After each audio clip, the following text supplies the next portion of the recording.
Our next defect is myopia. What is the myopia?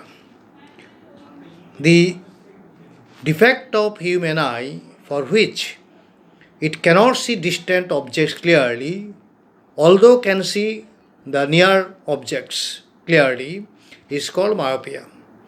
For a myopic eye, the far point is not at infinity, rather at some finite distance, but the near point is 25 centimeter. The cause of myopia occurs due to increase of size of retina or decrease of focal length of eye lens or increase of curvature of cornea. So, this is the cause of myopia. I am telling again, the increase of size of retina or decrease of focal length of eye lens or increase of curvature of cornea. The myopia can be shown with the diagram, simple diagram. I am showing the diagram here. I have drawn it. In the same diagram, you can show myopia. You see, if the object at infinity, I am just giving the arrow marks.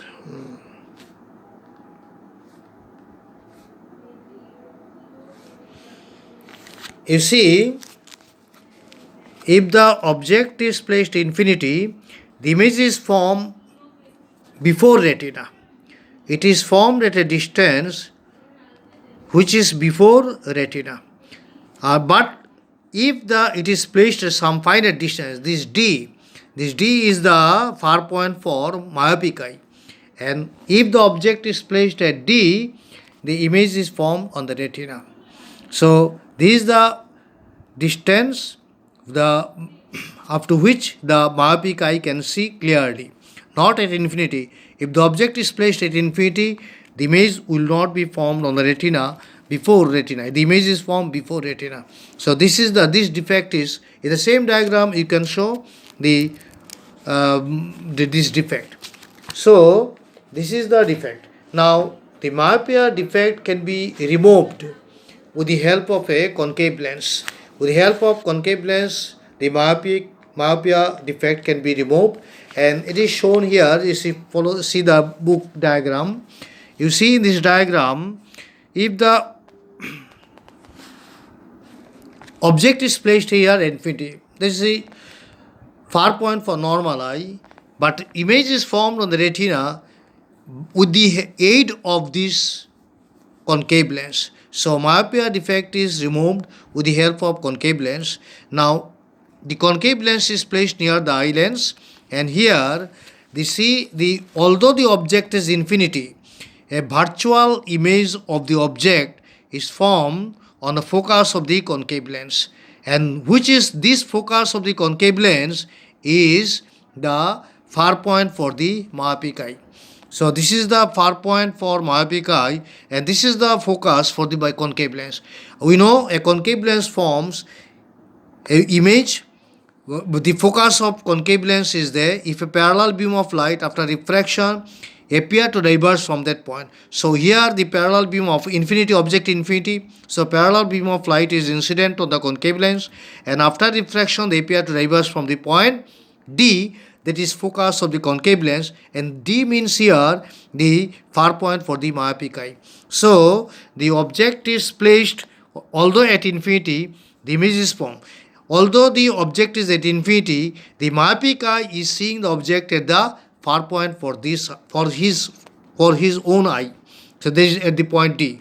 Although the object is infinity, the eye lens is seeing the object at the far point of the myopic eye, and so image is formed on the retina. So this is how, with the help of concave lens, this defect can be removed completely. Now, this is myopia. Our next topic is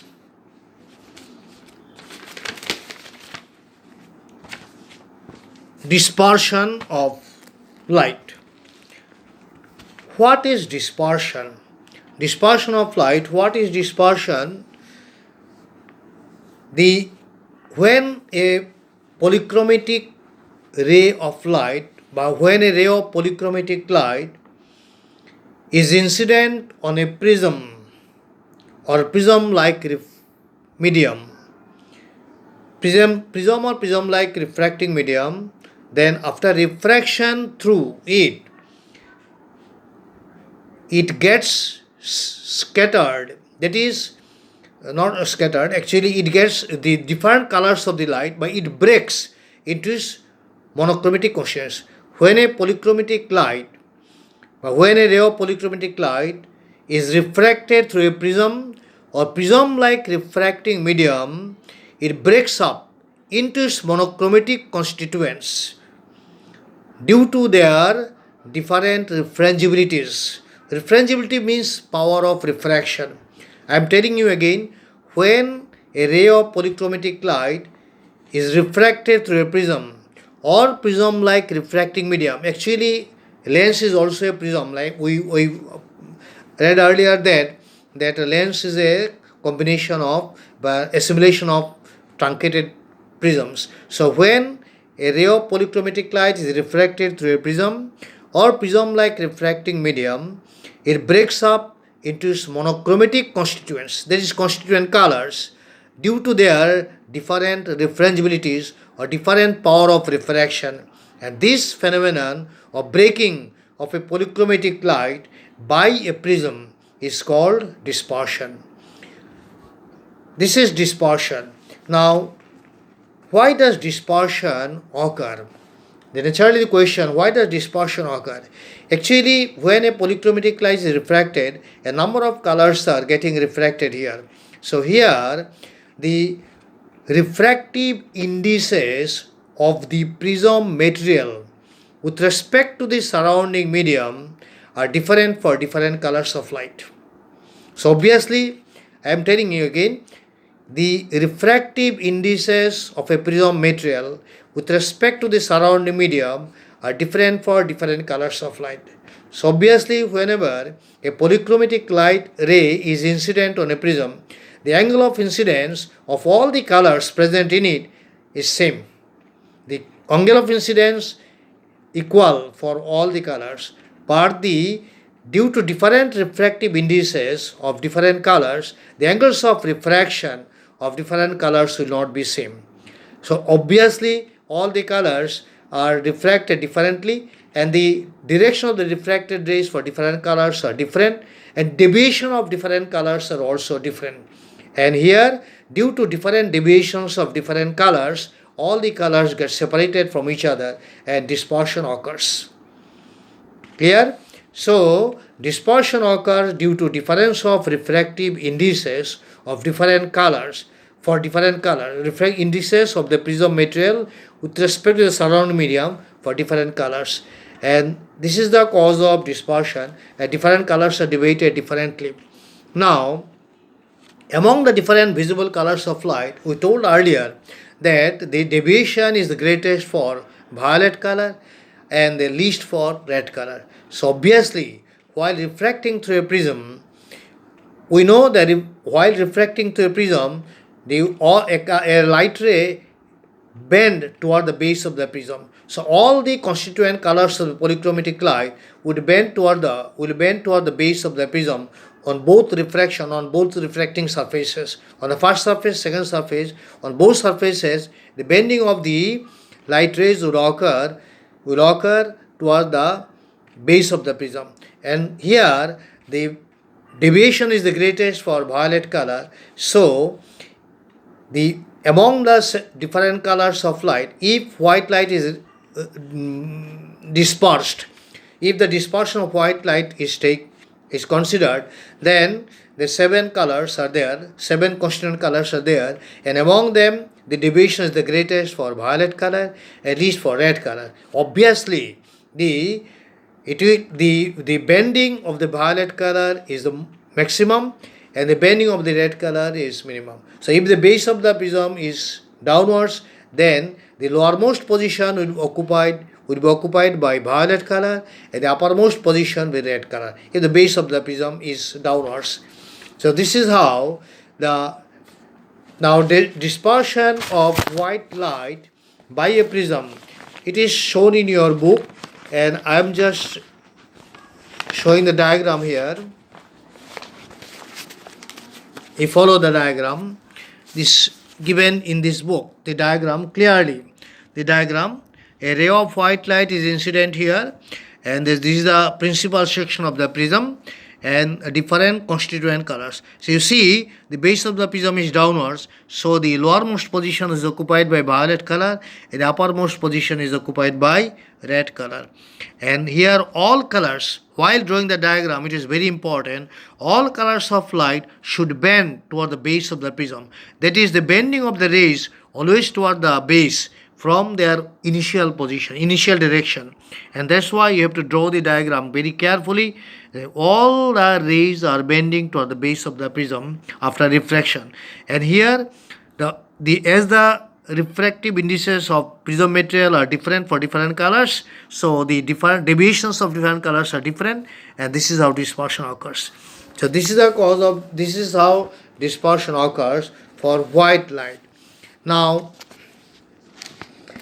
one thing, you see in this diagram I've shown you the dispersion is occurring on the first refracting surface of the prism, but on the second refracting surface there is no dispersion, only more separation of different colors are obtained here. Here dispersion occurs on the first refracting surface. Now in one condition, this dispersion can occur on the second refracting surface instead of the first one. If the light ray, polychromatic light ray is incident normally on the first surface, then the splitting of the different colors will not occur on the first surface, rather it will occur on the second surface. So in that case, if a light ray, polychromatic light ray is incident normally on the first refracting surface of the prism, then dispersion of the light ray will not take place on the first refracting surface, rather it will take on the second refracting. So separation of different colors will occur on the second surface. I am just drawing the diagram, it will clear. I am just showing the diagram, how does it occur.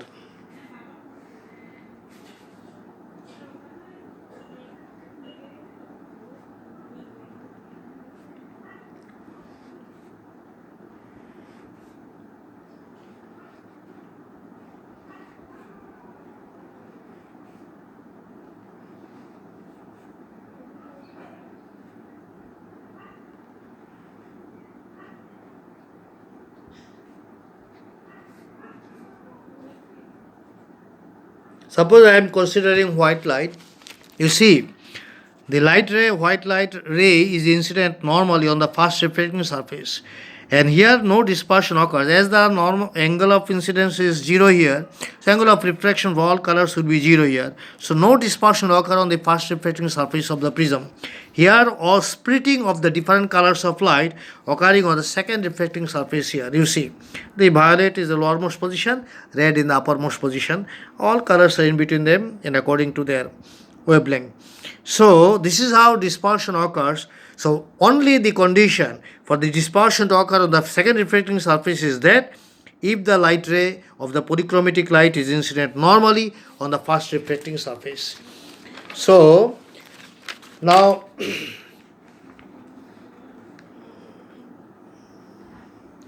next comes the spectrum. What is spectrum? Spectrum, if the different colors of light obtained by dispersion of a polychromatic light are allowed to be incident on a screen, then a band of different colors are found to form on the screen.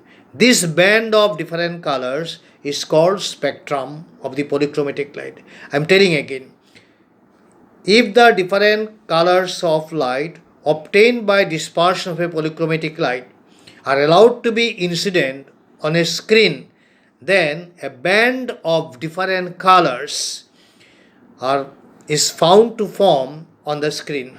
This band of different colors is called spectrum of the polychromatic light.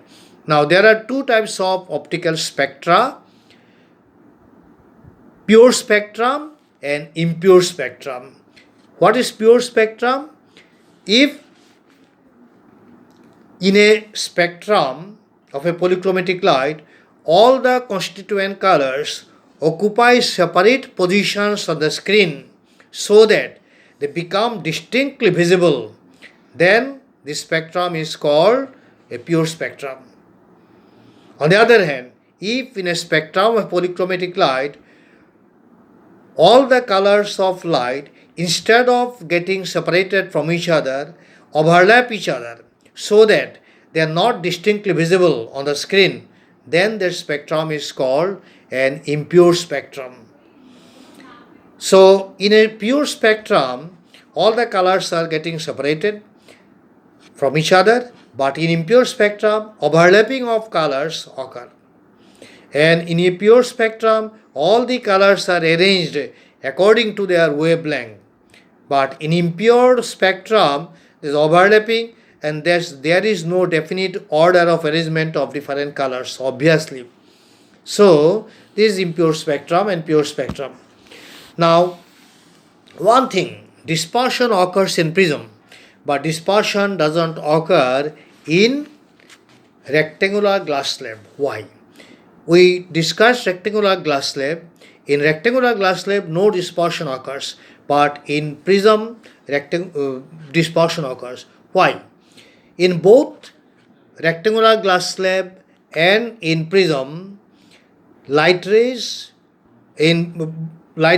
travel light ray refracts from rare to denser medium on one surface and the reverse one on the second surface. That is, in both prism and in glass slab, light rays are refracted first on the first refracting surface from rare to denser medium and the second refracting surface from denser to rare medium. And you see, but in prism, the deviations of the light ray occur in the same direction on both surfaces.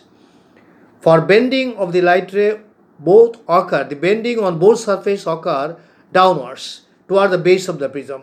So in the same direction. So in case of prism, during refraction on both surfaces, the bending of the light rays take place in the same direction. So deviation take place in the same direction. Whereas the deviation in rectangular slab on two surfaces occur to the same extent but in the opposite direction on the two refracting surfaces. In case of rectangular slab, the deviation of the light ray the first surface takes place in one direction and in the second refracting surface it takes place in the opposite direction to the same extent and to a same extent the opposite direction. And that's why practically no deviation occurs here also. And that is why no separation of colors can occur in case of refraction through a rectangular glass slab, although it can occur in case of prism. And that is why rectangular glass slab cannot produce dispersion, but a prism can cause dispersion.